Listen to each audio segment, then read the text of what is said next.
Futures. "Can you hear that?"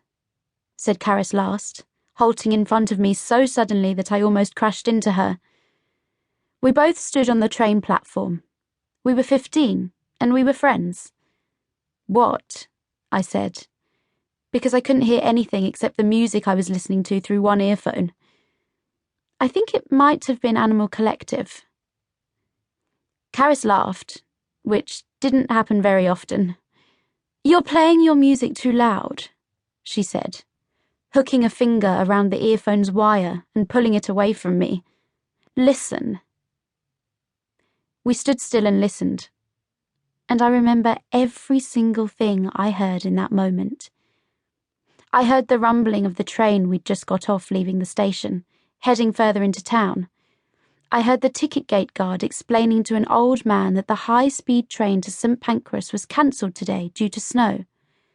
I heard the distant screech of traffic, the wind above our heads, the flush of the station toilet, and the train now arriving at Platform 1 is the 8:02 to Ramsgate. Snow being shovelled and a fire engine and Caris's voice and burning. We turned round and stared at the town beyond, snowy and dead. We could normally see our school from here, but today there was a cloud of smoke in the way. "How did we not see the smoke while we were on the train?" Caris asked. "I was asleep," I said.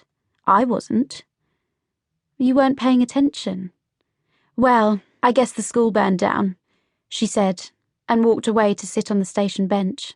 7-year-old Caris's wish came true. I stared for a moment more, and then went to join her. "Do you think it was those pranksters?" I said, referring to the anonymous bloggers who had been pranking our school for the past month with increasing ferocity. Caris shrugged. "Doesn't really matter, does it? The end result is the same." "It does matter." It was at that moment that it all started to sink in. It looks really serious. We're going to have to change schools. It looks like the whole of C Block and D Block are just gone. I crumpled my skirt in my hands. My locker was in D Block. My GCSE sketchbook was in there. I spent days on some of that stuff. Oh, shit. I shivered. Why would they do this?